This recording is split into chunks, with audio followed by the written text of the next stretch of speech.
कंस निरंतर आगे बढ़ रहा था। इस दौरान उसने कई असुरों को पराजित करके अपना सेवक बना लिया। इन सब पर हम पहले ही वीडियो बना चुके हैं। यदि आपने वो वीडियो नहीं देखी तो नीचे डिस्क्रिप्शन बॉक्स में हमने उन सभी वीडियो का लिंक दे दिया है, वहाँ से आप देख सकते हैं। आज की वीडियो में हम जानेंगे कि किस तरह कंस ने शंबासुर और बाणासुर को अपना मित्र बनाया और कालयवन और दूसरे दैत्यों को किस प्रकार पराजित किया। आप वीडियो को अंत तक अवश्य देखना, और यदि चैनल पर पहली बार आए हैं तो हमारे चैनल को सब्सक्राइब करके बेल आइकन का बटन प्रेस कर देना और वीडियो को लाइक भी कर देना।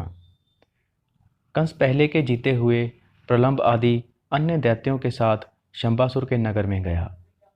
वहाँ उसने शंबासुर को अपना युद्ध करने का अभिप्राय कह सुनाया। शंबासुर ने अत्यंत पराक्रमी होने पर भी कंस के साथ युद्ध नहीं किया। उसने कंस के साथ मैत्री स्थापित कर ली। शंबासुर के साथ मैत्री संबंध स्थापित करने के बाद कंस त्रिकुट पर्वत पहुंचा। त्रिकुट पर्वत के शिखर पर व्योम नामक एक बलवान असुर सो रहा था।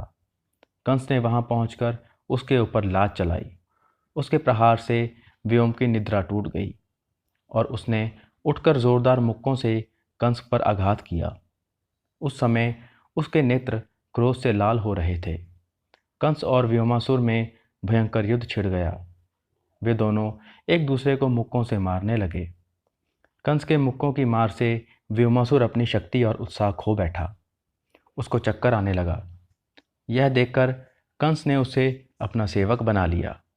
उसी समय नारद मुनि वहां आ पहुंचे। कंस ने उन्हें प्रणाम किया और पूछा, हे देव, मेरी युद्ध विषयक आकांक्षा अभी पूरी नहीं हुई है। मुझे शीघ्र बताइए, अब मैं कहाँ और किसके पास जाऊं।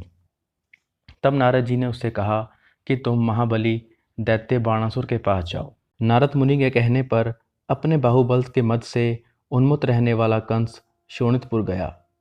जब कंस ने शोणितपुर पहुंचकर बाणासुर को युद्ध की चुनौती दी, तब बाणासुर अत्यंत कुपित हो उठा। उसने मेघ के समान गंभीर गर्जना करके पृथ्वी पर बड़े जोर से लात मारी। उसका वह पैर घुटने तक धरती में फंस गया और पाताल के निकट तक जा पहुंचा। ऐसा करके बाणासुर ने कंस से कहा, पहले मेरे इस पैर को तो ऊपर उठाओ। उसकी यह बात सुनकर कंस ने दोनों हाथों से उसके पैर को उखाड़कर ऊपर कर दिया। उसका पराक्रम बड़ा प्रचंड था। जैसे हाथी गड़े हुए कठोर खंभे को अनायास ही उखाड़ लेता है, उसी प्रकार कंस ने बाणासुर के पैर को खींचकर ऊपर कर दिया। उसके पैरों के उखड़ते ही पृथ्वी तल के लोक और सातों पाताल लोक हिल उठे। अनेक पर्वत धराशायी हो गए। अब बाणासुर को युद्ध के लिए तैयार हुआ देख भगवान शंकर स्वयं वहां आ गए और उसको समझा बुझाकर युद्ध से रोक दिया। फिर उन्होंने बाणासुर से कहा, दैत्यराज, भगवान श्री कृष्ण को छोड़कर भूतल पर कोई दूसरा ऐसा वीर नहीं है जो युद्ध में इसे जीत सकेगा। परशुराम जी ने इसे ऐसा ही वर दिया है और अपना वैष्णव धनुष भी अर्पित किया है। यह कहकर शिवजी ने कंस और बाणासुर में तत्काल बड़ी शांति के साथ मित्रता स्थापित करा दी। शोणितपुर से निकलने के बाद कंस पश्चिम दिशा में गया, जहाँ उसका वस्तासुर से युद्ध हुआ। उस दैत्य ने बछड़े का रूप धारण करके कंस के साथ युद्ध छेड़ दिया। कंस ने उस बछड़े की पूंछ पकड़ी और उसे पृथ्वी पर दे मारा। इसके बाद उसके निवास पर्वत को अपने अधिकार में करके कंस ने मलेश देशों पर धावा किया।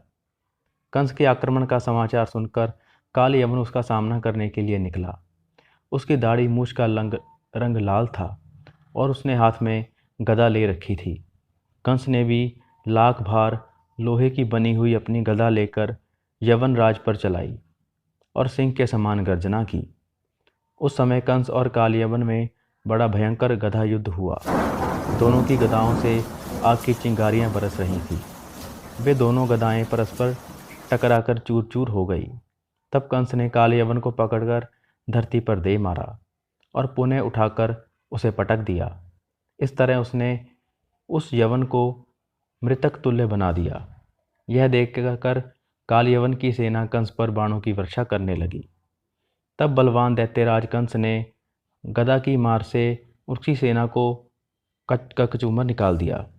बहुत से हाथियों, घोड़ों और उत्तम रथों और वीरों को धराशायी करके गधा युद्ध वाला वीर कंस सम्रांगण के मेघ के समान गर्जना करने लगा। फिर तो सारे मल्लेश सैनिक रणभूमि छोड़कर भाग निकले। कंस बड़ा नितज्ञ था। उसने भयभीत होकर भागते हुए मल्लेशों पर आघात नहीं किया। इस प्रकार कंस की कालयवन पर भी विजय हुई। अगली वीडियो में हम कंस और देवताओं के युद्ध का वर्णन करेंगे। तब तक के लिए जय श्री कृष्ण।